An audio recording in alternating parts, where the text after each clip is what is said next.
Hello. How are you all doing? Big week. It's been a big day today, as we can all see.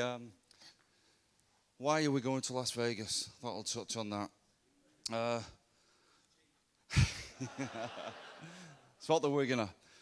Hey, look, it's an opportunity. It really is, and we've said for many months now that the game's at a real pivotal point over the next 5 or 6 years, and we need to do things differently. We need to think outside the box. So we're going to go there. We're going to put on a real show, and it's going to be great for us commercially. It's going to be a great experience for all our fans, and it's something that we're extremely proud of taking part in. I'm going to welcome Matt up in a bit, and we're just going to talk about the season as well so far, and he's going to give a little bit of insight into the players' reaction when he told them. But just to whet your appetite a little bit, I just thought I'd show a little video just on what happened at Las Vegas last year.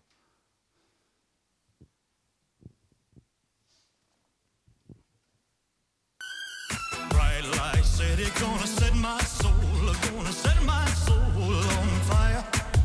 Got a whole lot of money that's ready to burn, so get those stakes up higher. There's 1,000 pretty women waiting out there.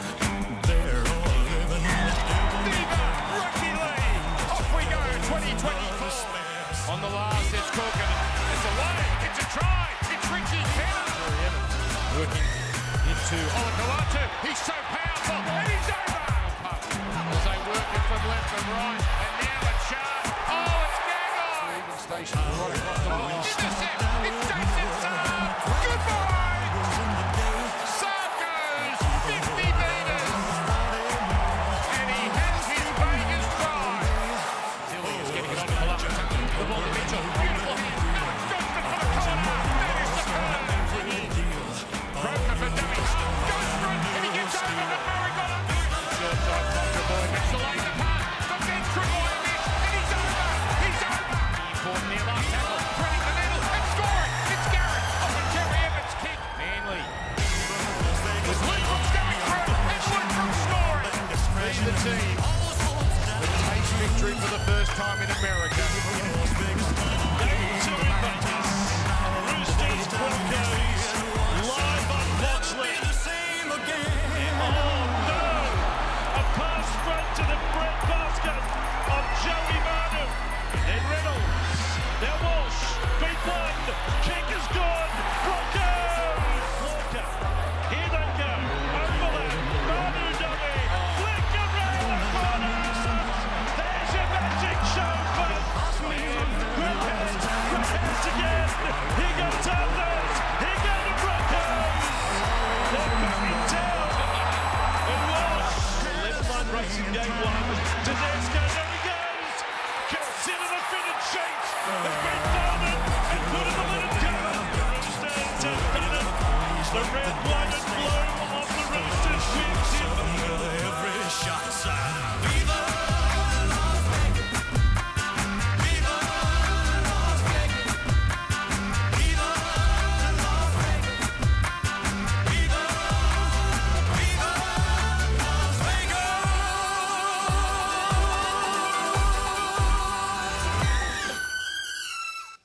Thanks, Stu. So look, we've got a real opportunity to showcase Super League in the entertainment capital of the world. So it's something we're really looking forward to. Before I welcome Dean up, I'd like to welcome our head coach, Matt Peet.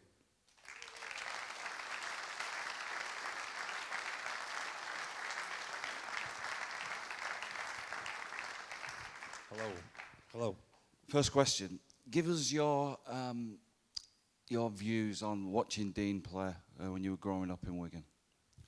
I think the best thing I can say about Dean is he played in an era and in teams what were littered with superstars, players that highlights reel would be unbelievable, showmen from all around the world. But I think if you watch Wigan in that era, most people's favourite player was Dean Bell, and everyone associates Dean Bell with winning because he lifted the trophies.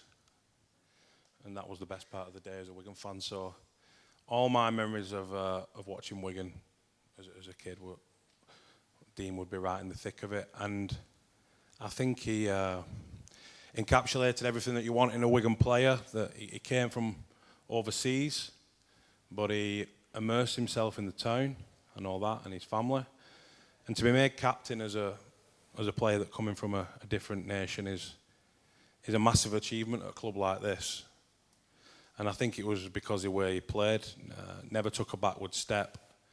You know, he had that skill and athletic ability, but I think he was most famous for his toughness.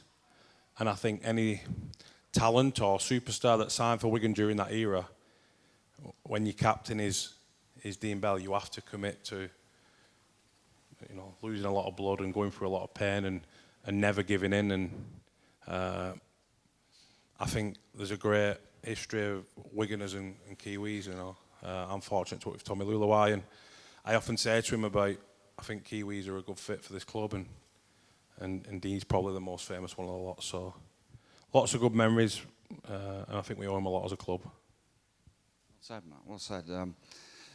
A lot has happened since we were last on this stage. 2 days before World Club Challenge, we was having a chat with you about your feelings going into the game. That was a pretty impressive night, wasn't it? Yeah, unbelievable. I think it still feels surreal when you look back on it, like a lot of these occasions do. I think everyone associated with the club delivered that week. It started, obviously, at the start of the week. Everything that happened here at Robin Park was a success. Penrith played their part in that, the club staff, and ultimately our supporters got behind everything that you put in front of them, whether it was kids coming in from local schools, whether it was the attendance on the night, or every event that happened that week was, I don't think anyone could have done it like Wigan did it, and the players delivered as well. And yeah, I really think that the players respond to the energy around the club, and we've got to thank you as supporters for that. So you've won every trophy now. We go to Wembley, and straight after the game, you say that this feels like the biggest. Give us your thought process there. That was a bit personal, really, because I just really didn't want to lose to them.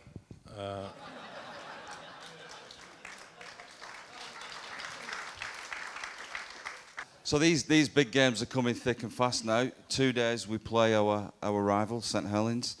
When I called Dean up and invited him over for this, he was buzzing that it was St Helens week, and Dean's going to be our guest of honour on Friday, and we'll welcome him onto the field. So give us a few thoughts on your build-up this week, how you're looking team-wise, how you're looking injury-wise, and what can we expect on Friday? Well, off the back of what I thought was a really strong performance from the players last week, going into that league game after a week where you don't play, there's a little bit of nervousness from myself and the coaching staff, just how the players are going to hit the ground running. You've not had that game, you're not in that regular flow. And I thought the players responded really well. I thought they played against an excellent league team who probably give us a little bit of a taste of what's to come this Friday. They ripped into us, we ripped into them, and in the end, I think the game was separated by some special players who seem to be enjoying playing in front of our crowd and our supporters at the moment. So off the back of the league game, we give the lads a bit of a long weekend. We was in Saturday and went through the league game footage-wise, and we've had a big training day today where the lads look really excited. There's a bit of a challenge for us, obviously. We're having a few hookers missing at the moment, and we've got to work hard as coaches this week, I feel, to prepare the team, to put a game plan in front of them, and to take confidence in what we do really well. So we had a similar challenge was it last year or the year before, where Joe Shorrock's played in the halves, and I think it brings the best out of the group. So, you know, the lads are healthy. There's a suspension to Brad, but other than that, I think they can't wait for Friday, and I think it'll be another fantastic game. I know momentum shifted a little bit in our way in the last 12 months or so, but it really doesn't count for much in a game like this. And St Helens are a team who we have maximum respect for. I know there's the rivalry, but I do think they go about things the right way. Final question. Halfway through the season, 4 points clear at the top. Give us your reflections on where we're at and then what we need to do to retain the Super League trophy in a few months' time. I think the best thing I can say about the group at the moment is we learn a lot. You know, we learn from playing against Penrith. We learn from losing against St Helens and particularly OKR. So there might be another bump in the road along the way. And the important thing is the bump in the road's not in the grand final or the semi-final. So we build everything around learning as a group, and the team are a pleasure to coach at the moment. We all love our work. We love the fact we've got so many home games to come because, as you can see, on nights like this, our fans are buzzing at the moment, and I really do think it brings the best out of the group. So there's a big challenge of keeping the players healthy and energised. We've got a week with 3 games in coming up that's going to bring some challenges, but we're confident in the squad, and I feel that what we've seen from the likes of Junior and Harvey and most recently Jack Farriman shows that our squad always looks a lot deeper at the end of the year as it does at the start, because our academy does a great job in producing the next crop of players, and it's our job as coaches to nurture them and look after them and give them the right opportunities at the right time. So, no, we're in good shape. I wouldn't change anything, either than the losses along the way. I think they're important steps for us, and our journey is built on learning lessons, and hopefully we get some more good days. Well, listen, mate, you're doing a good job. I'm sure everyone here will agree. Thank you so much, and good luck on Friday. Thank you.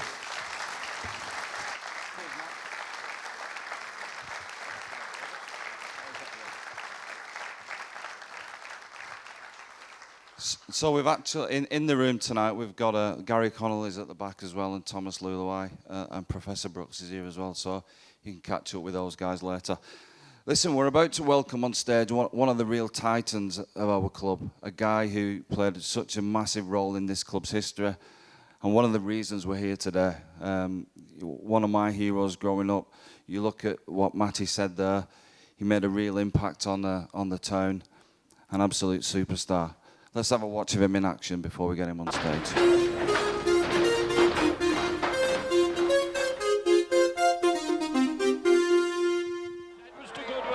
Good way to Leiden, out to West, who's on the outside position, on to Bell, who's going to get it for a try, and Bell has got onto the far wing. Nicely on to Bell, Bell's got the break, now we've got a chase for the line, and they got the legs, Gale's over them, he's going to score! Good run by Bell. And Wigan are wide, nowhere near the ball as it works this race. And once again they're coming through, and Bell's going over, and it's going to be in.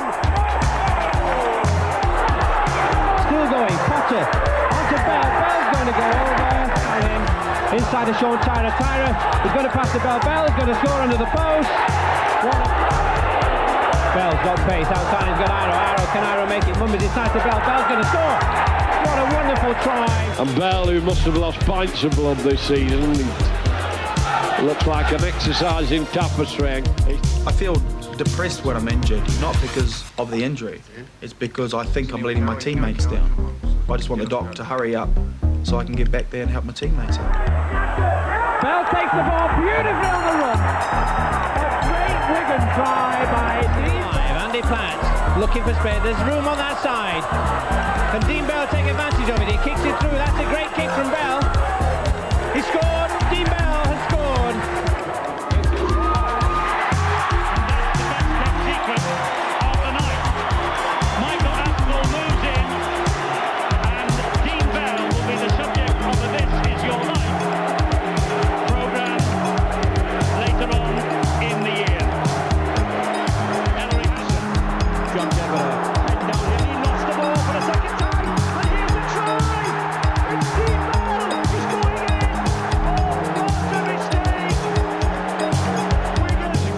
The ball, going through on his own, gets a short pass, West going to the line, on to Bell, and Bell's over under the post.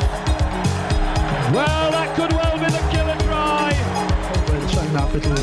Hopefully not cut them as we hope. Well, tremendous linking from Andy Platt. That's going to be a try for Dean Bell.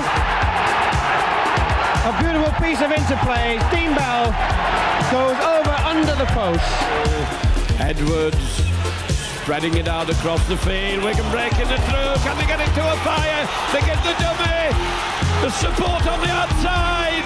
And it goes the other way and he's gone for the line on his own and he's in.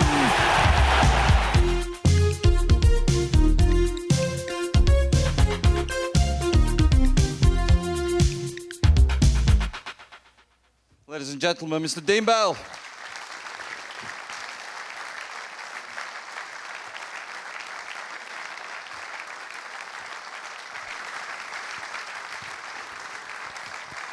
Welcome, sir.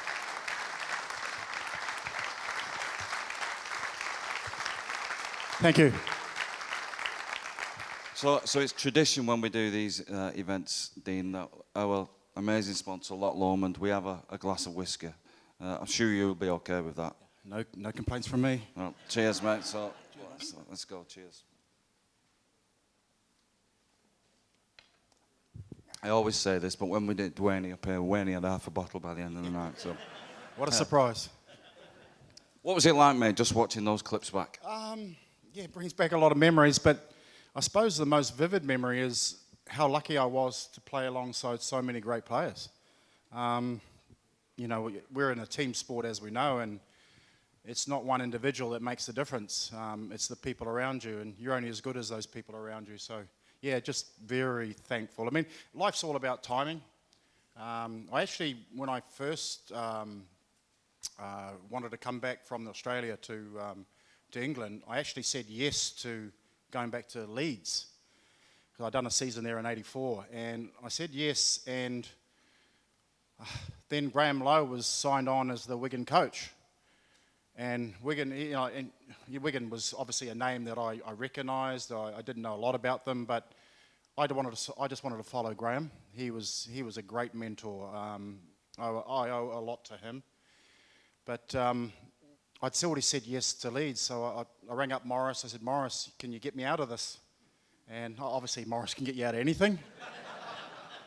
And actually, it's the first time I've gone back on my word. I'm a man of my word. And I remember the amount too. And it was, Leeds had offered me £25,000 for the season. And Wigan, type Morris, offered me 20. Right?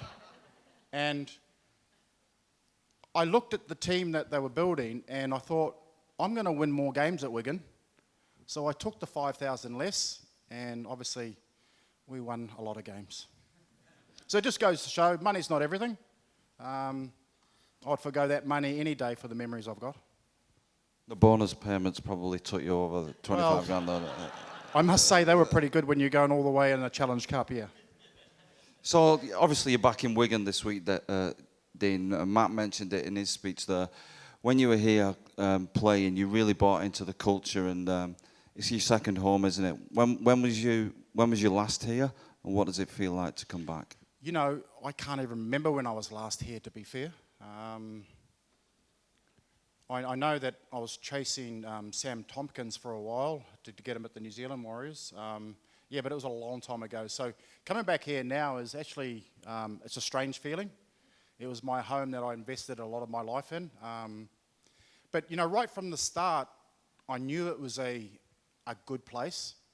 I remember Mandy and Mary in the offices at Wigan, they'd set up a house for me and my wife. My wife was 5 months pregnant with our son. So it was really important that she was looked after, etc. And they'd set the house up really lovely and put food in the fridge for us. And we were overwhelmed with the kindness. And that continued right throughout my stay. And I'll always remember that. That was just really important to us, how we were treated. And yeah, it was a great club, and obviously it's still a great club now. And you're going to walk out onto the field on Friday to, I'm sure, a wonderful reception from Wigan and St Helens fans. You must be looking forward to that. I'm not sure about the St Helens fans. No, I think they'll respect you. I think they respect you. Yeah, yeah. You know, but I think a few boos, that might be on its way. It's funny, even when I was at Leeds, some of the St. Helens fans, if they seen me in the stand or anything, they would get angry. I even got told off by the police because I gave one of them the bird. And they could see me on camera. And then they started throwing pints of beer at the window that I was in the box, you know. And You give a policeman the bird? yeah. Yeah. No, the St. Helens fans. But, hey, listen, I mean, I love the rivalry. I mean, when you asked me about, you sent me a text, Rad sent me a text about 3.5 months ago, something like that. And I said, yeah, I'm really keen to come back, and when do you want me? He says, you decide. So the first thing I did is look through the fixture list. Wigan Saints, I'm here. And I tell you, I mean, at the moment, my wife and I, Jackie, we're infatuated with our grandchildren. I had one born, my third grandchild born, on my way over here on Monday. So that's how important it was to come to the Saints game.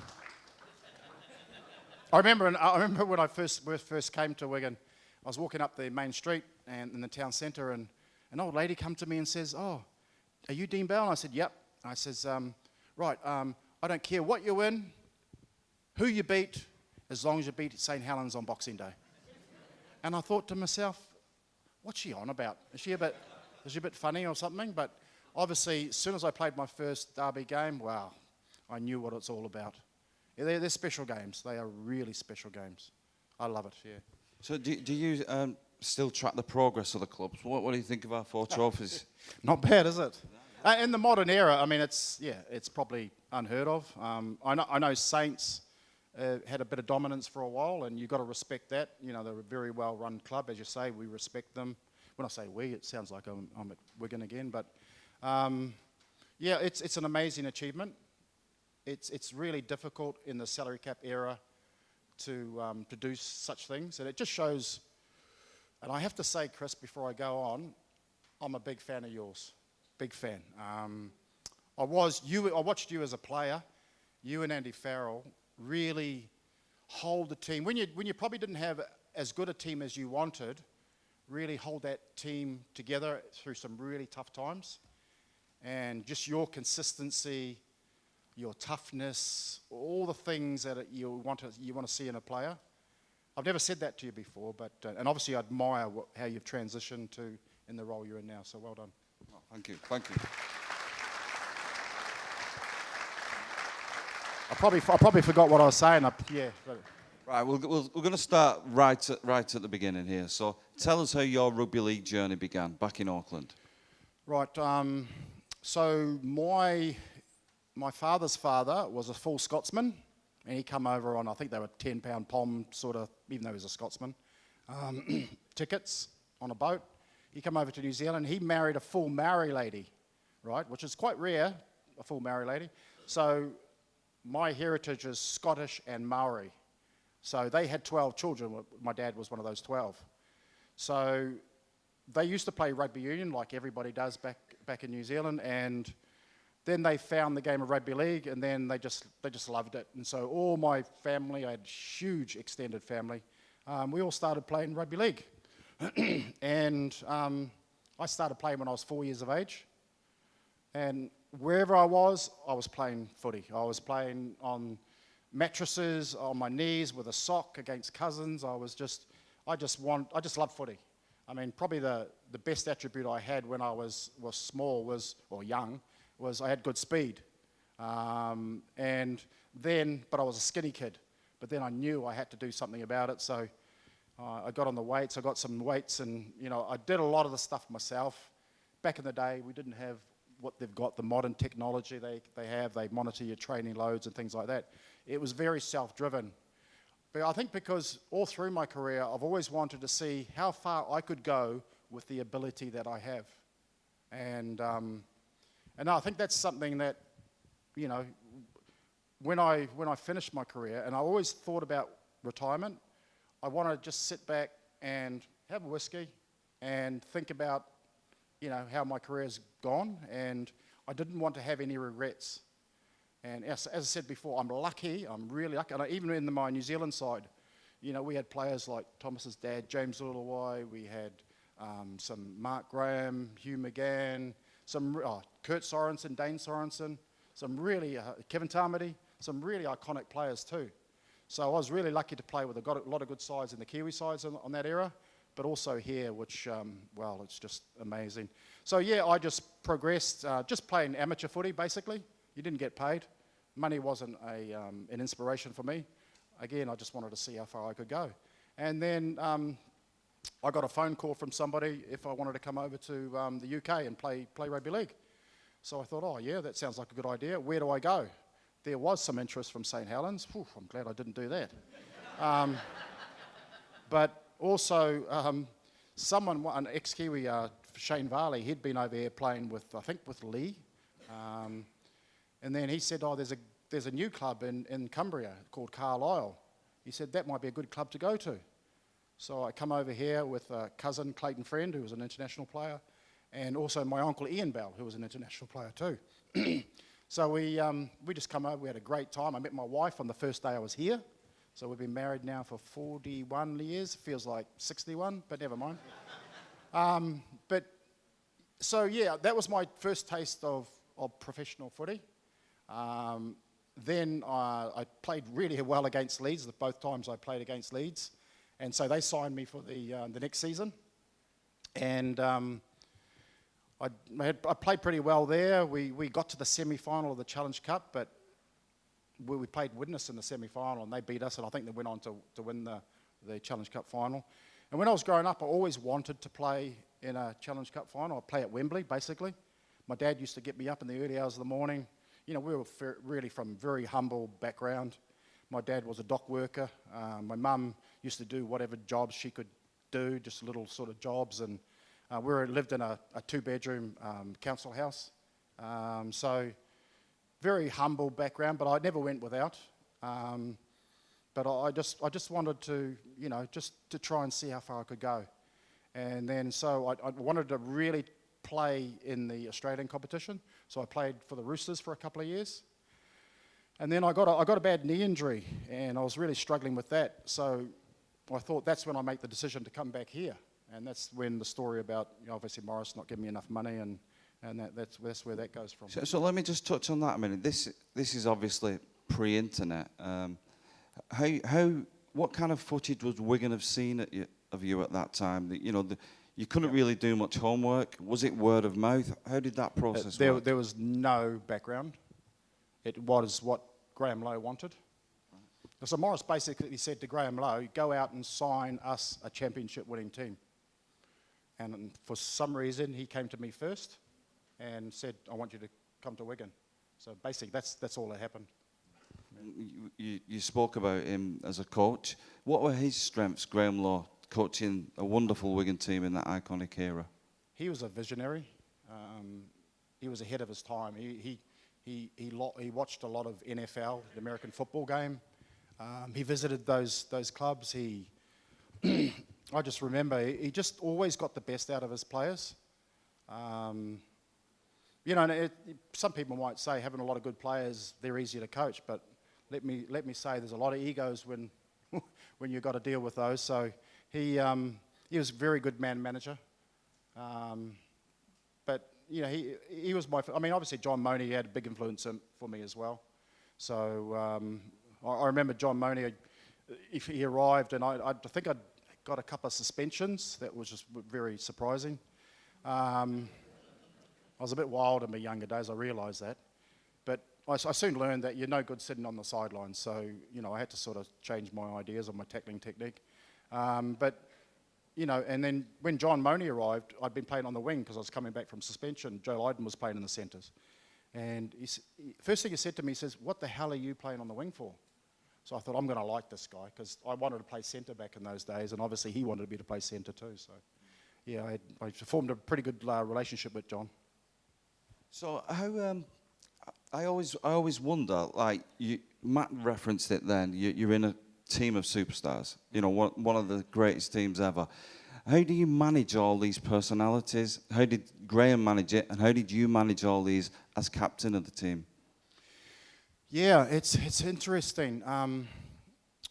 With all those players, like they talk about team unity and that. I mean, we weren't necessarily the best of friends with everybody, with each other. You know, we had different characters. We had Ellery and Martin O'Fire, Sean Edwards. They would, after training on a Thursday night, they would go down to London for a nightclub in on a Friday. I wasn't into that, nor was Andy Gregory or Sean Wayne or anything, but we used to go down the Wigan Town Centre and have a few beers. We're all different, but what we did have was just a real desire to play to the best of our abilities. And, you know, you don't have to love each other or to live in each other's pockets to get, you know, to be a winning team. But we had a lot of respect for each other. That was a big thing. And we knew that the guy alongside me wasn't going to let us down. So it was a lot of trust. I think trust is a big word. We had a lot of trust in each other. So, you know, if I was there and I knew Andy Goodway was in my inside and, you know, he was going to cover for me if I'd missed the tackle or whatever, vice versa. So, yeah, we had that trust in each other and that respect for each other. The list of names are huge and so impressive. Let's watch a few of these guys in action. 1, 2, 3, 4.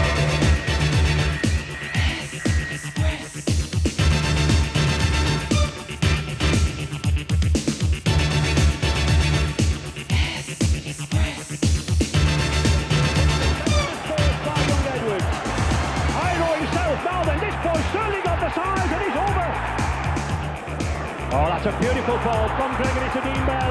This looks good. Henderson Gill at the corner. That's a magnificent try to Kevin Iro. Kevin Iro is going for that line. He's going to be Robinson. He's got the size to hold him off. And he's in. Oh, what a run there from Kevin.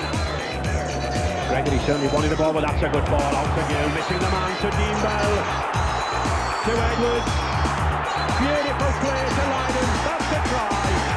That's what Wigan can do with these two half-backs all the time. Gregory, beautiful ball.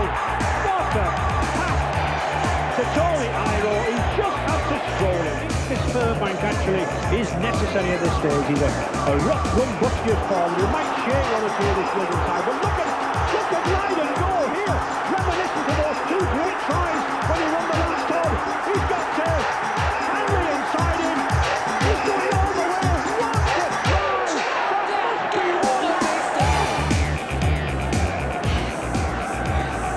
Gregory again, oh, beautiful break to Edwards. Now then he's got Gill on his left, he's got Bell inside him. Oh, Hanley, he looked to forward.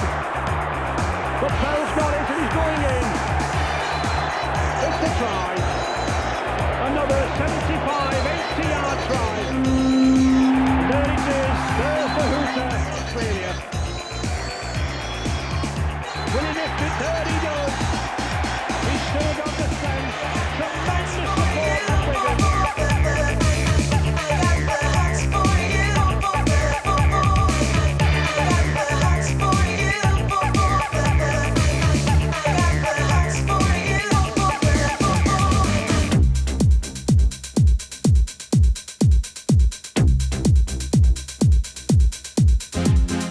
Pump up the jam, pump it up while your feet are stumping. Already in the game, very prominent.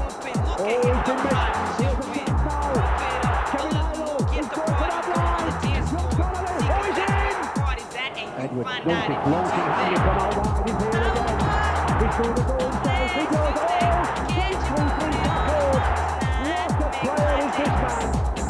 Will Wigan run this ball? I think they will. No, Gregory goes for the drop. It's got it. Edwards, the flat. That's a good ball to Hampton. Oh, this is good rugby. Bell. This is Coffee Root stuff. He's got all that. This is pass.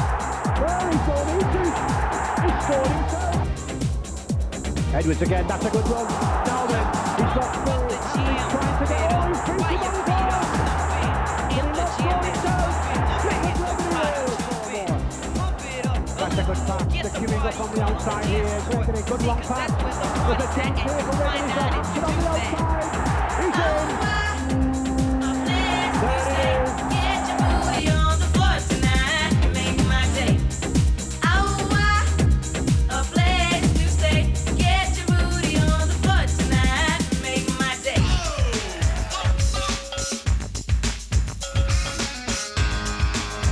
Here it is. It's not. It could be a try. It's a charge down. He's in. Yes. It's a try. Mercer. Oh, that's a bad one. Preston. He can go the full length of the field. I don't think Ryan will catch this lad. He's a flyer. That's a try and a half. Mark Preston once again. This is what where Drummond is. Coming in as a sweeper. Coming from his wing. Edwards using the blindside idle. Here's a powerful lad. He's in. There's no stopping this lad. That was magnificent play.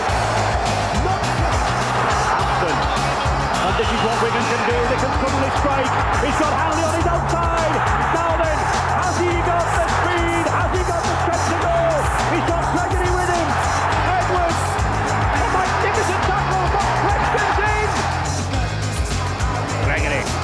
Oh, beautiful overhead pass to Hanley.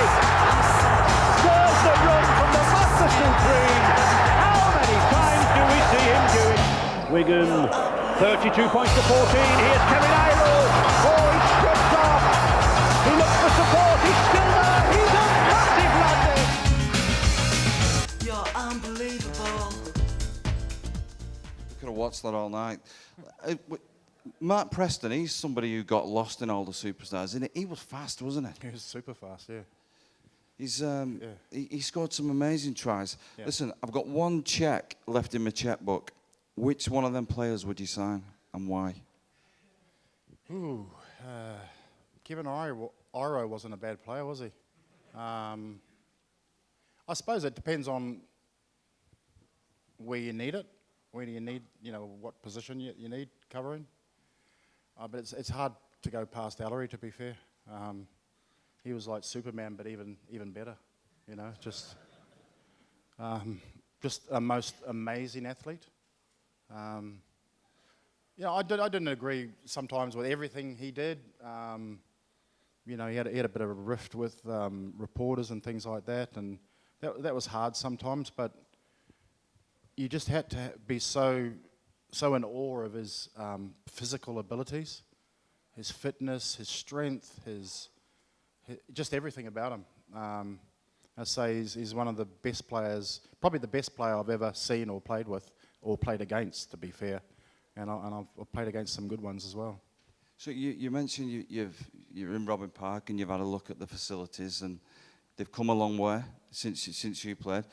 Stuart, we got the video of Dean and his missus' dress shop, and it just shows you the gym at Central Park back there. This shows how you bought into the town, but also the gym facilities you were using back in the day. This is an amazing video. I'd probably be, stuck in a factory, working all hours, and taking home a very small wage.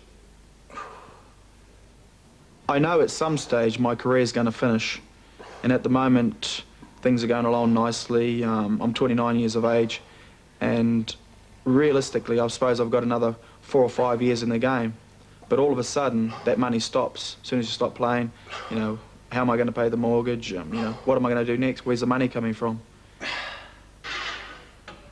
Previously, a lot of players they get all this money coming in while they're playing, and a lot of them haven't thought about the future. They've just sort of lived from day to day, and it's been good while it lasted, but they haven't really looked ahead. Eager to secure his own future beyond the playing field, Dean Bell has been investing part of his income in women's clothing.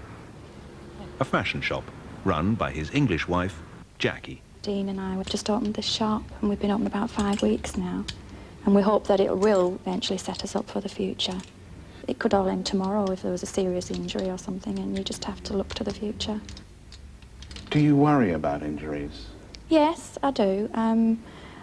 Sometimes, they seem to come in spurts where they get a lot all at once, which Dean's had a lot of cuts and bruises and things, but luckily he's not been too injured, with serious injuries.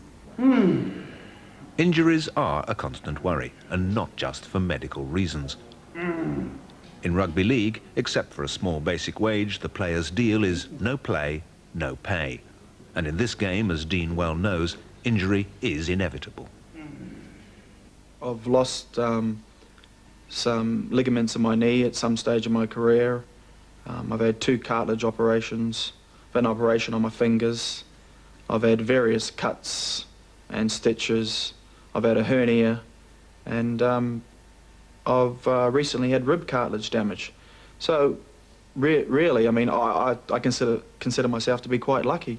Some other people mightn't, but there's a lot worse injuries that keep players out for a long time, and I've been quite lucky that mine haven't been too serious. Fair enough. Quite lucky. Actually, no, that rib cartilage injury, that was Sonny Nicol falling on me. I remember that. He was a beast, and he just flopped on me, and just my ribs and poof. That was painful too. So just touching on the modern day, and you look at the facilities, even the medical facilities, and it was mentioned there that if you didn't play, you didn't get paid and things like that. How do you feel where the game's at currently? And does a piece of you inside wish you were in this era with all these luxuries and things to make them better? No, please no. I actually think we probably had the best of years. I mean, you know, with Facebook and all that social media, I'm not on anything. I barely know how to use my phone. It's really intrusive. All the criticism that comes out, you know, and I mean, there's some positives about it as well. Obviously, it helps the club do what it does and everything. But no, I mean, people ask me that a lot. You know, with the money that they're getting. I mean, a good player in the NRL now, you know, can be $1 million to $1.5 million a season, which is like £600,000-700,000 a year. The generation before me, this is the way I look at it, the generation before me got nothing. So I got something out of the game, and it set me up. And as I said before, it wasn't about money. If it was about money, I probably would have changed clubs. To me, it was about winning. It always is about winning. And as you say, Rads, the match payments going a long way in the Challenge Cup also help a lot. Looking at these videos, some of the great memories were at the iconic Central Park. You know, a wonderful stadium. Give us some of your memories of that place. Yeah. What was the stand called when you go out of the tunnel on the left-hand side? Was it the Popular? Yeah. Okay. Right. I'll tell you something. That when I first arrived, I started, like, all the players went, because we were on the top field training. All the players went around the Popular stand, up the roadway behind it, up to the field. I was the only one that went through the stairs in front of the Popular stand and then up and then over. So it was a lot more difficult. And after about 5 or 6 weeks, Sean Edwards come up to me and says, "Why do you go that way? Why don't you come the other way?" And I said, "Well, I just want to look at the pitch, and I want to vision myself being like one of the greats of the Wigan eras, of like, say, Billy Boston, Eric Ashton, Ken G. I wanted to be remembered like that. So I wanted to look at the pitch and imagine myself being like them. And then he realised, and I thought, well, there's a lot of work to be done to be remembered like them, because I just bought into the whole thing about the club, the history of the club. I mean, an old club in New Zealand is about 10, 15 years old, you know, so here it's hundreds of years, 100 odd years, and I just bought into the history of the club and how much the supporters respected those old guys, and I just wanted to be remembered as fondly as they were. Talking about magical nights, at the end of a game, a bloke with a big red book came on once, Michael Aspel. Stewie, let's have a look at that, and then we can talk about this crazy moment. Acknowledged as being one of the finest players in the game. For the last 2 years, he's been skipper, and he has scuppered all the opposition in a winning run that has put the club into the record book. The final siren will be the signal for my one-man invasion of the pitch, and I have to tell you, I'm a bit worried about this one, because there are a lot of tough lads out there, and if I get the wrong one, I'm going to be trampled underfoot. Girls, I shall be right behind you, okay?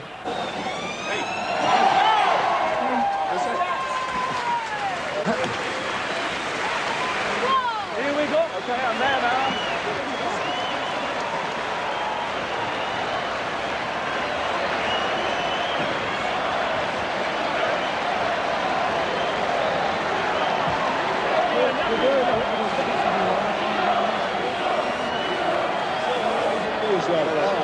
evening. Hello, Dean. Good evening, Central Park. What's going on here? Now, it's your teammates, one or two of them know about this, Dean, but not many of them. It's a surprise for most, because I've come here tonight to say, tonight, Wigan skipper Dean Bell, this is your life.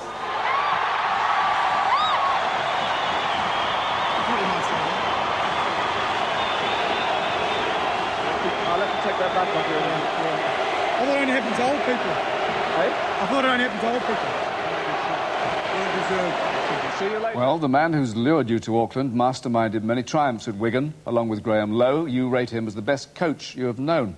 At the moment, he's busy preparing the New Look Warriors, as we said, but when he heard about tonight, he dropped everything and he flew 11,000 miles from his home in Australia to be here for you. Your good friend, John Money.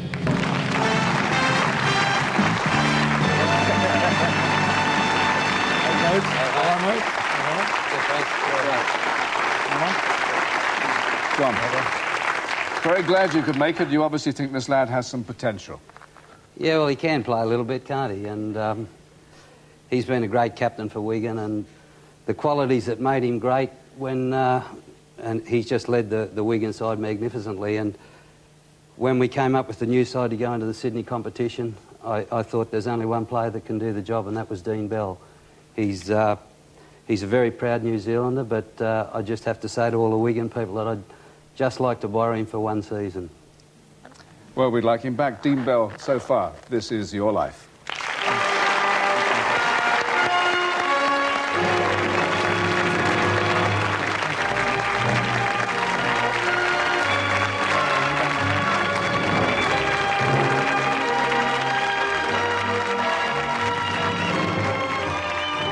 How amazing was that?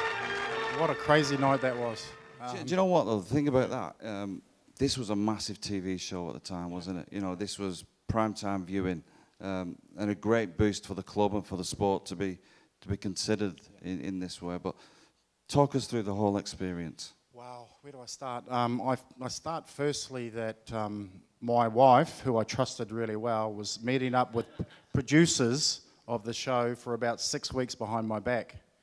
And obviously they needed to get the information about me from her.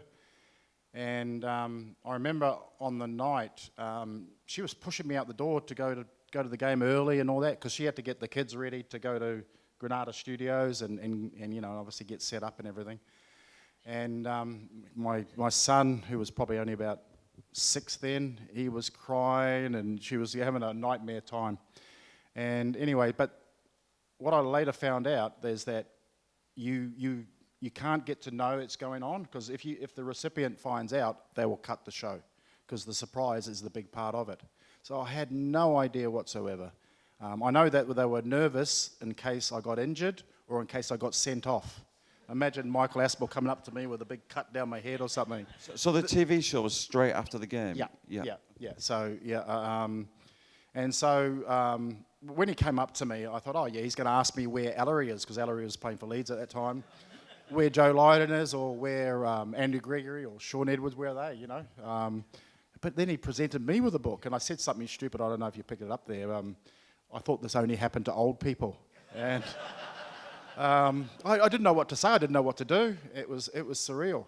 And then from that moment on, it was just, I was on cloud nine. I remember there was a limousine waiting outside for me. That asked Jackie, my wife, you know, does Dean like champagne? And she said, she's a good girl. I've trained her well. She said, yeah, really expensive champagne. So I had a bottle of that on the way into Granada Studios, and then I waited in the changing room, had another bottle of champagne. So when it was time to come out, I was pretty relaxed. I was actually pissed, actually. So, and you know, you always worry that they bring somebody on the show that you don't know. The first bloody guest, I had no clue who he was. Oh my God, I think we'd been to a variety charity dinner in Manchester one time, and there was this comedian there. And because, you know, we weren't big stars or anything, I mean, I thought he was the in comedian at the time, and they invited him. I think I only said hello to him at this variety fundraiser. But anyway, so he came on first, and I thought, well, that's not a good start. But the rest of the evening went really, really smoothly.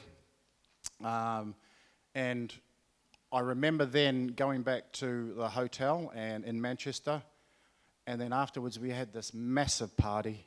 And I remember I took my wife, probably about 3 a.m., I took my wife back to the room, and we were both pretty inebriated, and she said to me, she started crying she says, Dean, she says, that's the hardest thing I've ever had to do in my life, lie to you. And I stupidly said, why change the habit of a lifetime?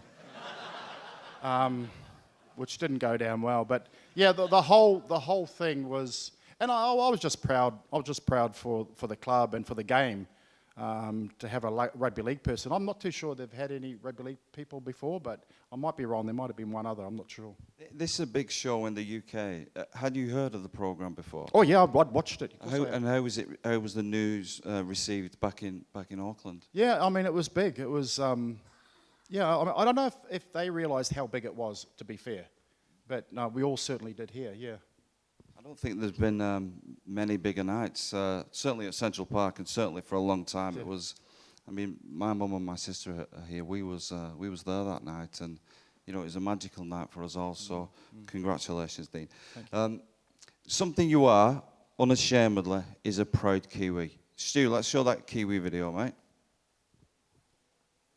For me, I see myself, or I saw myself, when I played just as a custodian of the jersey. So it was, you know, it was really important for me to pay respect, and the best way I could pay respect to the jersey was playing as good as I could. Kick. Dean Bell.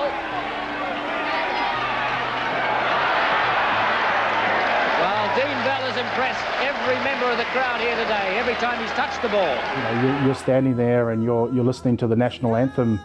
You know, there's 40,000 people at the Sydney Cricket Ground, Lang Park in Brisbane, or wherever you were, at Carlo Park. You know, that's got to mean something to you. Bell. Bell through. Great break by the Kiwi winger. Gary Jacks missed him. He'll go in and score. Oh, what a brilliant solo try. What a brilliant try. As fine an individual try as you're likely to see in Test match football. It came from absolutely nowhere. It's really important that you pass the jersey on in the right way. And if you've done your best, you've shown a lot of courage, and you've shown a lot of willpower and things, all those qualities that you need to be a good player. I think that's what the jersey deserves. Picked up by Mark Murray. Murray is through. Has he got the pace to keep going? Dean Bell chases him and brings him to ground. Superb take from behind by Dean Bell. Another desperate tackle. The big thing about us when we put that black jersey on is that we trusted each other. We trusted each other that they would do their job. Everybody in the team would do their job, and when you got that kind of trust, you know, you can achieve anything. O'Regan. Dean Bell. Certainly got some pace as Dean Bell. Young 21-year-old from Auckland. The thing that really sort of hits home to me is when that national anthem is sung and played, and when the guys do the haka. That's something that still gets my juices going. So, yeah, because I remember the times that I went through too, you know, and it was such a privilege, such an honour to represent my country. You know, that jersey has always and will always mean so much to me. I don't know what it is, but New Zealand and playing for your country, it feels like it means a lot more. Is the rugby culture still as strong, both codes? Yeah, I mean, we're a very small sport in New Zealand, rugby league. Obviously, rugby union is our national sport, and it's everywhere. It's in the schools, first to 15 level, etc. And so we've had to fight. We're the working man's game, basically. We've had to fight for everything. And I think you have that sort of battler's attitude with you. And when you get that opportunity to represent your country, well, to be fair, I mean, representing Wigan, representing whoever I was playing for always meant a lot to me. But as I said on that clip, that you hear that national anthem, that pride I mean, I know, like, you know, the Great Britain coach at the moment, England coach Sean Wayne.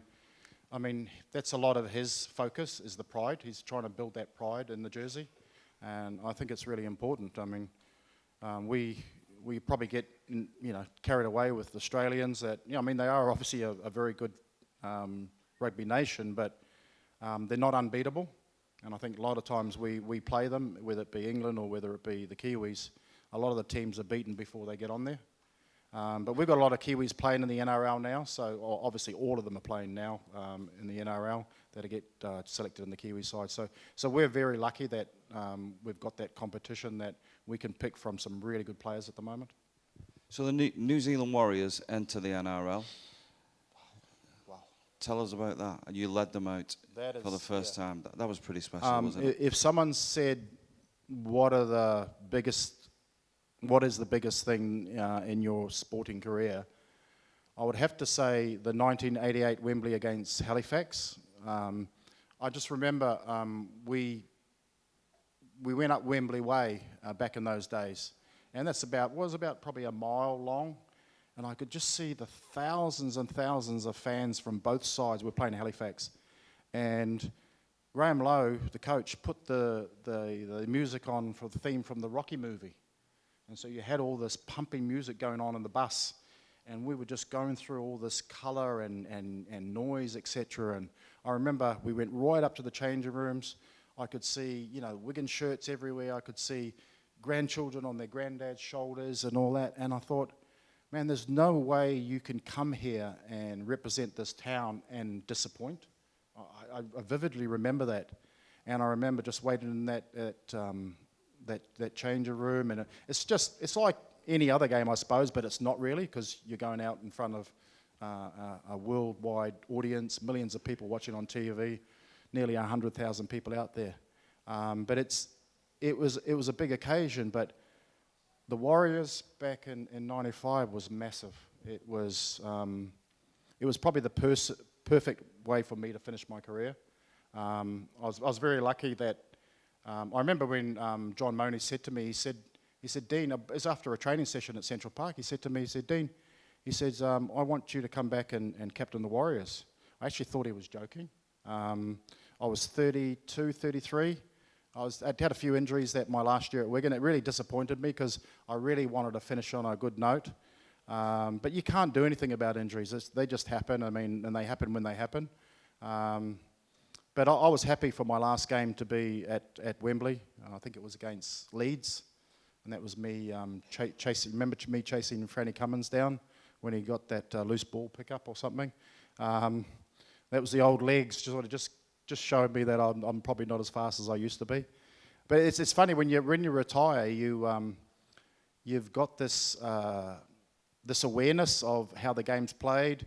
You understand the game really, really well, but then your body gives up, and so I've been very lucky, mate, I tell you. So you led the team out. I'm right in saying you were Heritage #1, wasn't you, that one? Yeah. Yeah. I now know my Wigan number is 830. I didn't before I came here the other day, but I'll always know my New Zealand Warriors number, and that's #1. I was just so fortunate to be the first Warrior, and even now, we had our old boys reunion a couple of weeks ago when they were playing the Broncos at home, and it's just so nice to see old players, and as it is when I come back home too, or back to Wigan. It'll always be home, part of my home. It was just the marketing. Well, there was 2 years of marketing, so. We would do things like, the forwards would go on a passenger plane, the backs would go on a passenger plane, and then forwards would do the North Island, the backs would do the South Island. We'd get off onto a stage. Well, the cheerleaders would get off. They would go onto the stage. I would get off and then go onto the stage, talk to all the fans and the people that were there, all the press that were there in a certain town. Get back on the plane, go to another city, and we were just doing this unbelievable things. It was just like, I don't know, it was just like something rugby league had never seen in the country. So that first game, I think our capacity was about 32,000 that year. I reckon there must have been about 45,000 people there at least, and they reckon they could have sold it out 5 times over. Such was the interest. I mean, I know I've met about 100,000 people that said they were at the game, right? So, but those 2 moments, that 1988, right, Wembley, and I mean, they all were special, the Wembley games. They were, but my first one, that was extra special, because I had achieved a dream, because my dad used to wake me up in the early hours of the morning and to watch the Challenge Cup or to watch the FA Cup, and you know, just as a sporting spectacle. But as a young kid, even a 6-7-year-old, I wanted to play at Wembley. So when I got that chance, it was a dream come true for me. And who would have thought I would go another 6 times? It was quite funny actually, because back in the days of the old Wembley, they used to have staff in your changing room, just doing the water and the ice and things like that. I mean, they wouldn't do it now. It was probably a dumb thing to do anyway. But anyway, that staff were in there. And I was always the last one to leave. So right from my first one in 88, I'd always say to the guys, see you next year. And every year up until 95, obviously we went there. So it was a tongue-in-the-cheek thing. I mean, obviously getting to Wembley is really difficult because it's a knockout competition. You know, you might play Saints in the first round, and Saints are up for the game, and they're really hard to beat. I remember a lot of the times when we were in games, and I'm thinking, oh yeah, the run is over. The run is over. So, but somehow we pulled it out. You know, we had a side that could play with a lot of flair, but I tell you what, we had a tough side. You know, individuals that were really mentally tough, and they probably, hated losing more than they liked winning. You know, it was just that mental toughness, because in games, especially in big games, you get questions asked of you, questions of your mind and of your physical ability, and if you don't come up with the answers, you're going to be on the losing side. So it was, we could roll our sleeves up and we could really play some tough footy as well. We could play with a flair, but we could also play tough footy. And that's that toughness that can win you those big games. I just want to go back to that heritage #1 New Zealand Warriors. I came to visit you a few years ago, and you literally answered the phone with New Zealand Warriors #1 every time somebody phoned. That's how you would introduce yourself. It meant that much to you, didn't it? Yeah, actually, when I sign autographs over there, which is not so much these days, I always put Warriors #1 there. Not because I'm showing off, just because I'm so proud of it. To be the #1 player in my hometown is a real big deal.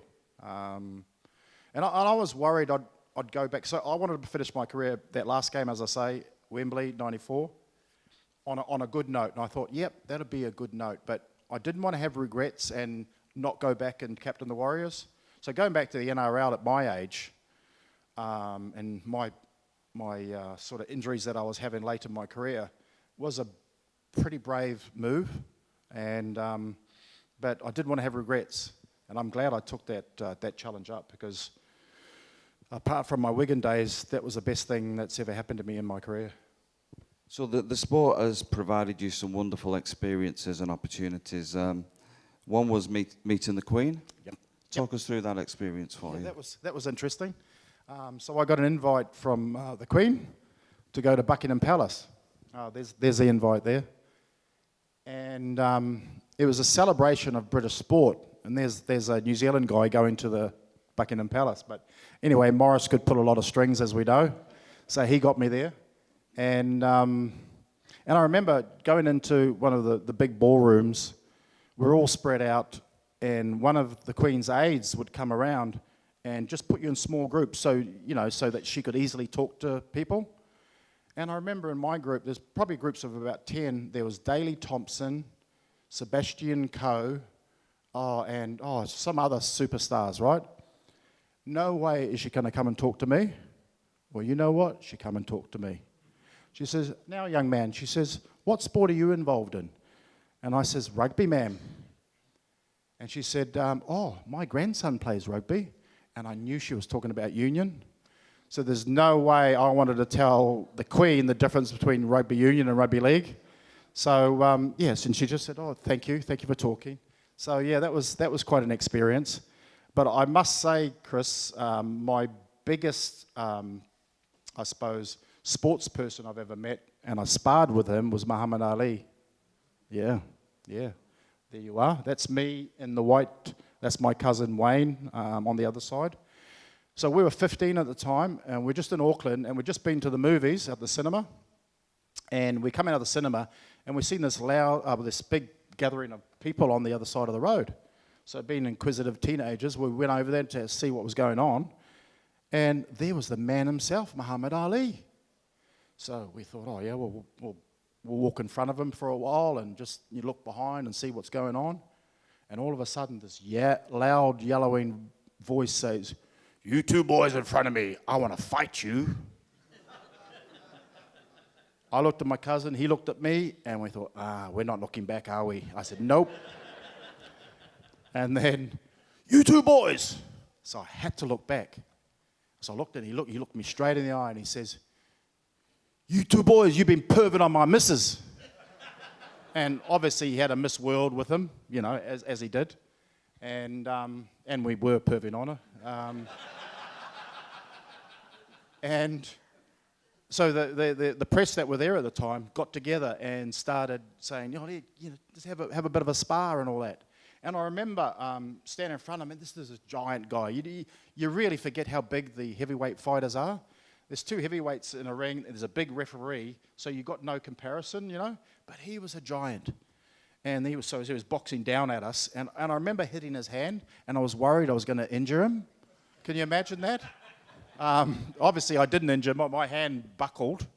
And then he talked to us afterwards, and he says, "What sport you guys involved in?" And I says, "Oh, rugby league." And he said, "Rugby league?" He says, "You guys are crazy. You don't even wear pads or wear helmets." And we woke up the next morning, and that photo was on the front page of our national newspaper. Had nothing to do with sport or anything, or rugby league. Obviously, most of my great memories are involved in the sport of rugby league. But yeah, just by chance. So I've got that hanging in my lounge at home. Very proud of that. What you don't realise is Muhammad Ali used to tell his mates that he'd sparred with you. So that you can understand that. Pretty cool.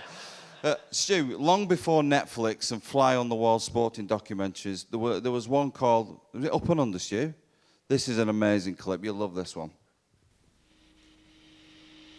Across town, Wigan Rugby League has appointed a new captain, New Zealander Dean Bell, to replace Ellery Hanley. I'm still hoovering, by the way.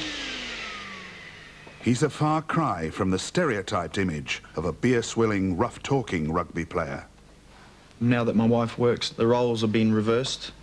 I suppose I've become a house husband. Because most of our training is done at night. I'm the one responsible for doing the housework, getting tea ready and things like that. I don't mind it, you know, it's quite enjoyable, it's different. On the field, his nickname is Mean Dean. He has one of the fiercest competitive spirits that you'll find, as strong as Ellery Hanley's, but different, totally different to Ellery. They call you Mean Dean. Explain. Mean Dean. Oh, I don't know how I get that really. I'm a bit of a softie. I suppose, you know, I go out every game and I play at 100%, you know, every game. It's a team game. If we didn't all pull together in the same direction, we'd be on a losing side more than we would be a winning side. And over the past 5 years since I've been here, we've won a lot more games than we've lost.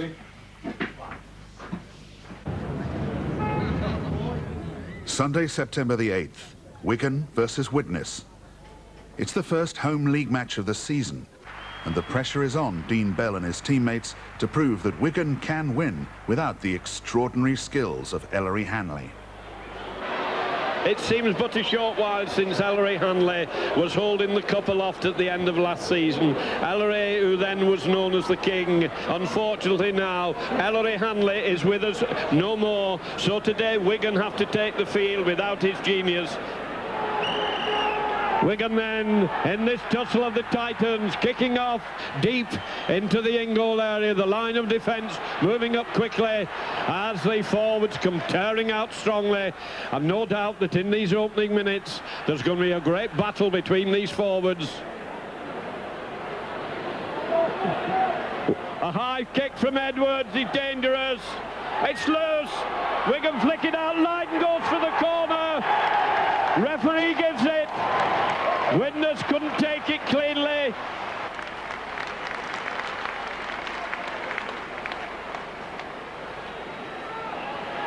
Widnes lost, spilled it out. Wigan have possession. Can they get it going? Trying to throw the ball loose, and the touch judge is on. Wigan player flattened, touch judge is on. The flattened player is Dean Bell. For him, like all rugby league players, injuries are an occupational hazard.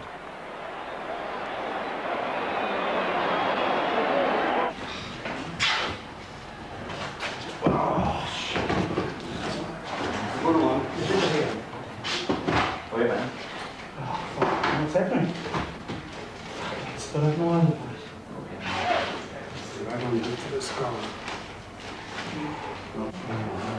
You don't really feel the pain at first. I mean, you feel a bit of pain when he's stitching you up, but I suppose the pain doesn't really come till after the game, when you've cooled down, when the adrenaline stopped flowing. Okay. Right up there, we've seen that. There's the flush. Just close your eyes and open it up again.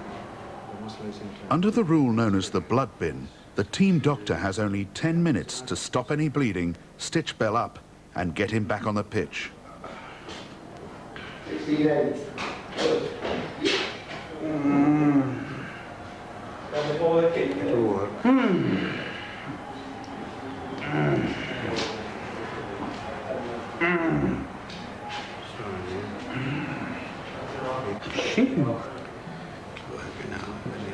Stops bleeding as well.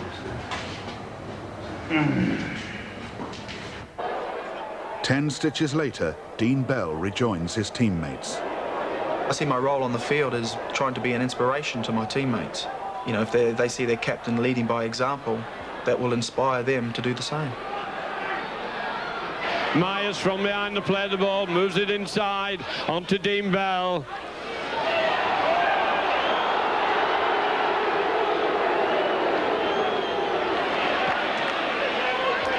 And they're throwing everything except the kitchen sink at each other. Edwards takes it, hoists a high, difficult ball towards the corner flag. It's bouncing awkwardly and over towards the corner flag. And it looks like Botica, and that must have sealed it. There goes the hooter. Tremendous roar goes up. A fantastic game of rugby league football between Wigan and Widnes ends with the final score. Wigan 26, Widnes 18. When your wife saw you at the breakfast table, what did she think? Well, I mean, the first reaction was that she was going to go and get a paper bag, you know, put over my head. But, I mean, you know, I suppose she's used to it too. So, I mean, I've been quite lucky. I haven't had too many bad injuries. But things like this, they're very rare. And, you know, I wouldn't like to think that it puts people off from playing the game. I think that one on my cheek was a John Devereux elbow. And the one on the head was Steve Hampson's knees. He was a clumsy bugger, Steve, sometimes. Well, we'll talk about how the game's changed in a moment, but very often we speak about Wigan legends, and they're all players. But in that clip, then there was many off-field legends. Keith Mills, obviously running on. Dennis Wright in the medical room there, and Dr. Zaman, the guy who you spent a hell of a lot of time with. Talk about the role that these guys played in the club. Yeah, well, Dr. Zaman, a lot of time on me, that's for sure. Oh, yeah, I mean, you know, you've got the team, but to become a club, that means everybody, you know, and it's like what I see already in the 2 days I've been here, Rads. I see a club that's united. I see a club that's willing to do anything. I mean, I got picked up by Rads in the van today at 6 o'clock in the morning to go to Manchester for the announcement. I really enjoyed it. I've said to Rads all along that, use me. I mean, I played in the Milwaukee game. I want to promote the game in this country wherever I can, as much as I can. Obviously for Wigan, I'd do it any day. And it's very special to be involved in things like that, mate. I just I'll be very thankful. But it's like you've got to. Everybody's got to be involved. It's when I said about the team is only as strong as its weakest link. It's the same off the field. In that van today was a whole lot of ladies that work in the office, and they were just jumping on the van. They were doing a lot of yawning when we were coming back, but I felt like saying something to them, but yeah, because they were making me. I'm still jet lagged and all that. But yeah, and they're here tonight as well. So they're really long days. But I thought about it before. I thought, can you imagine this town without Wigan Warriors? It's unconceivable, isn't it? I think the city would fold. I really do. Is it a city or is it a town? A town. I think the town would fold. I don't think it'll work. Can you imagine the employment, all the things they do in schools, all the things they do in the community, all the great stuff that's going on? They have a huge role to play. And I know one of Rad's aims is to, and the new owner, is to be more involved in the community. Because if you get that buy-in from the community, yeah, you play games. I mean, we all know that, and we all want to win games. You can't win them all. But I think the community stuff is really important because that's real life. You're talking about people's lives and everything. So I really commend, the work you guys are doing at the moment. I'm blown away by what I'm seeing. I just spoke about it briefly a minute ago. The game that we watch nowadays is different to the game that you played. You could get away with a hell of a lot more back in your days. Just talk us through the differences that you see at the moment in the two. Yeah, I mean, athletically, there's a different athlete. Just watching the players today, the big players, and they're getting bigger. I mean, I've seen some young under 16 kids here tonight, and they're giants. But they're all lean. The rules have changed, and the game is so much faster now. And so there's a different body shape now, and even your big prop forwards, they're not the round Calvin Scarretts and things like that they used to have. And obviously he was very athletic, round Calvin Scarrett, but you just don't do that now because you can't carry that extra weight. The game is so fast. I'm not saying it's better. It's just different. But you have to commend rugby league in general, because they're not afraid to change the rules of the game to make it more entertaining. And I think that's what the game is all about. You want to entertain. But sometimes, you might get a dour game, but you generally get entertained, don't you? And I'm seeing a very good side through Matty Peet. And what I would like to say, mate, just in case we don't get across, is, the way the club's taken on local coaches. Obviously Ian Lenigan was a big part of that as well. I'm not saying take a gamble on a guy like Sean Wayne, but they gave him an opportunity. It wasn't about an Australian or Kiwi accent coach that we must have. It was actually give a local guy a go. And look what he did with the club. I'm amazed at what Sean has achieved. He's a good friend of mine, but he had a tough upbringing, but he's just made something out of himself. He's obviously Lorraine and Bethan are here tonight, his wife and daughter, and he's an inspiration.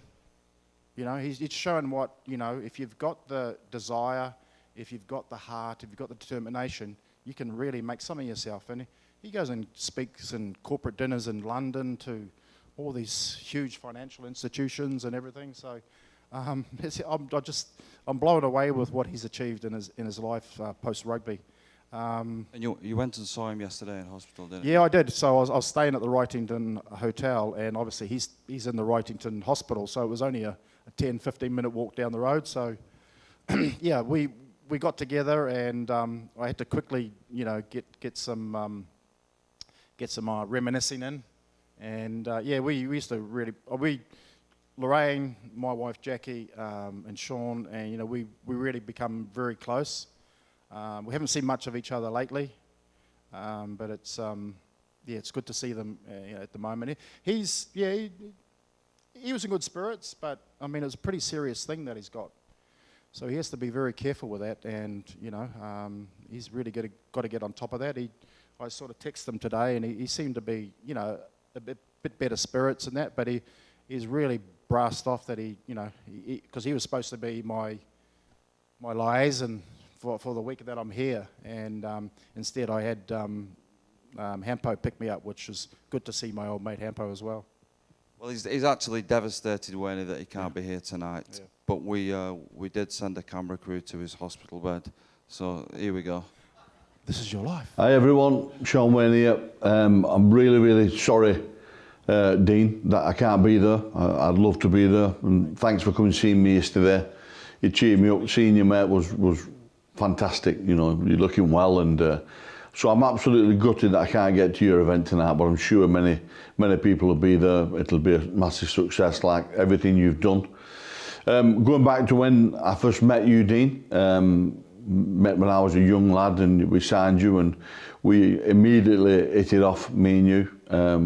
Ended up best friends, working together for many years, and still very close. Me and Lorraine travelled over to New Zealand to see you and Jackie, and all my kids. You're the godfather to my eldest, and I know all your kids. So being classed as a friend and working with you, mate, and playing with you has been an absolute pleasure. No question about that. One of the best plays, overseas signings we've ever made.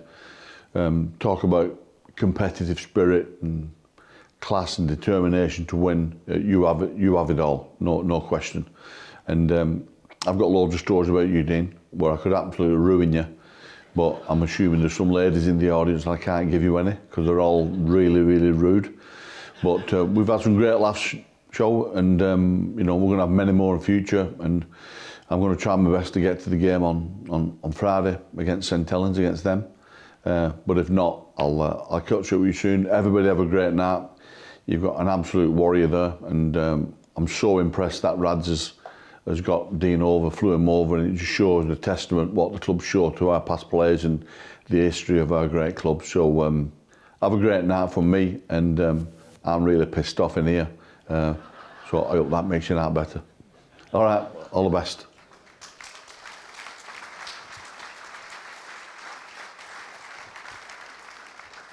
You made friends for life here, didn't you, Dean? What was it like when Hampo picked you up at the airport? I don't know. I didn't get a good look at him, but does he go to Turkey? Yeah, okay. He's got a new set. Is it a good holiday place, is it? Yeah. Okay. Yeah. Talk about life after sport, Dean. Life after rugby league. Oh, man. Well, I probably had a horrendous introduction into coaching. It was stupid, really, because I talked about planning after footy, but I didn't do any planning, to be fair. My last game at the New Zealand Warriors, they offered me another year, actually, at 34 years of age. I was pretty happy with that, but I just wanted to finish. That first year was just the perfect way for me to finish. I then thought, wow, what the hell do I do now? And I thought, well, maybe coaching. I didn't really thought about it, to be fair, but I had to do something. And I got in touch with Leeds. They were keen to get me over to be Doug Lawton's assistant. So I jumped on the plane with the family to come back, and halfway over the Pacific Ocean somewhere, Doug Lawton resigned. So there's a director waiting for me at the airport. He shook my hand and he said, "Congratulations, you're now the Leeds head coach." Wow. I thought to myself, what the hell do I do now? I tried to be Graham Lowe, then I tried to be John Money. I mean, you don't go straight into, from playing, you don't go straight into head coaching job. It's really, really difficult. You've got to do an apprenticeship. You know, you look at Sean O'Loughlin, Tommy Luluwai. I know, Brad, you've got them up for 7 years, haven't you, or something? You know, they'll work out in those next few years whether that's for them as well, because you need time to work that out. I mean, because it's so demanding. I mean, the hours that Matty Peet will put in, it'll just blow your mind. But I did coaching for a couple of years. It was when the change was coming as well. Actually, I made a big sign. I signed, because one thing I did know is that I needed to change that Leeds team a little bit. And I signed Barry McDermott from Wigan, so I think for about 100,000. And the next day, I got asked to go into the Leeds boardroom, and the director says, "Dean, you can't spend any more money. We're £5,000 in debt." And I thought, oh, there goes my changes. I was glad I got Barry, but I needed more changes. But everything that could go wrong went wrong that year. We had so many injuries. We had young players coming in. We were losing games in the last second. It was horrendous. So it was a really tough initiation for me in the head coaching role. I wish, having my time again, I should have said no when that director shook my hand. I sort of said, no, I need to do my apprenticeship. So that really put me off coaching. Gary Hetherington did actually offer me a third year, because the second year of my contract was when the game changed to the summer sport. So I was happy that he'd shown enough faith in me to offer me the contract, but I wasn't really getting any enjoyment. I wanted to coach the young players, and then so I decided to step down and coach the Leeds Academy side. And honestly, they were a pleasure to work with. And that's the only time I've actually got the self-satisfaction outside of playing footy, is when I was coaching those players. It was brilliant. We had the likes of Kevin Sinfield, Jamie Jones-Buchanan, Gareth Carvell, Mark Calderwood, Matt Diskin, Ryan Bailey, Rob Burrow, Danny Maguire. You know, the list goes on and on and on, who all went on to play and have great careers at Leeds.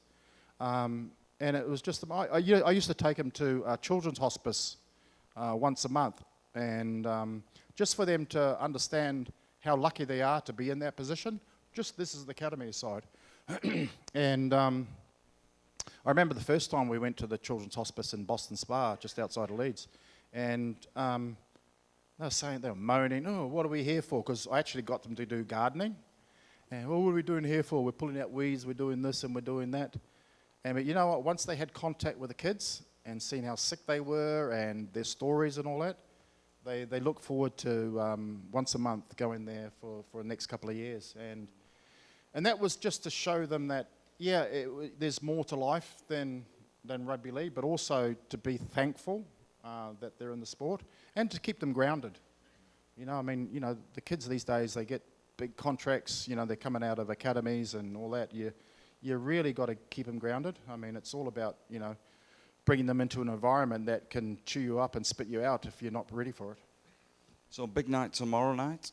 We've got a past players event, a few beers with the lads. Yeah. Are you prepared for that? I'll tell you afterwards.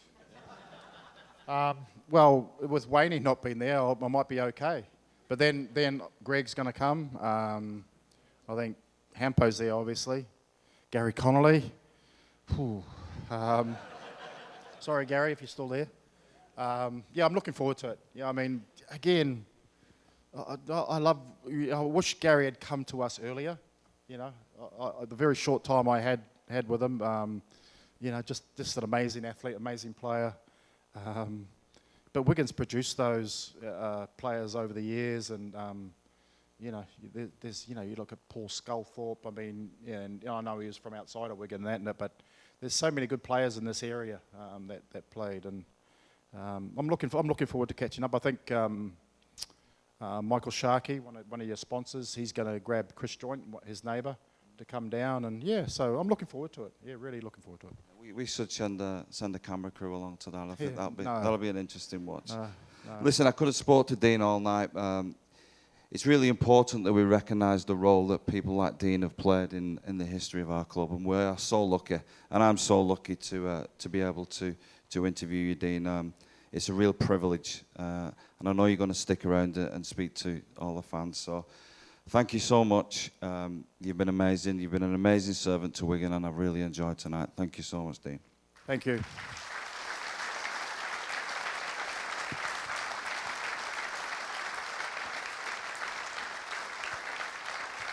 Thank you. Can I just say thank you, Rads? Like, obviously, you live so far away, you sort of miss things like this, and it's just the contact with the people and you know, old friends, etc. And yeah, let's do this more often. I know it's not easy for either party to see each other too often, but I'm just so glad that I've got the opportunity to say hello to a lot of friends and obviously people even I don't know. But thank you for the respect you've shown me since I've been here, the respect you showed to my family when I was here.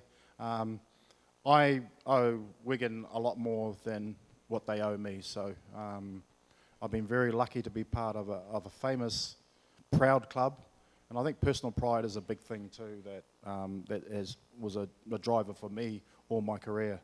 I wanted me to be proud of myself first and foremost, but I wanted other people to be proud of me in the way I perform. So thank you for that respect. Thank you.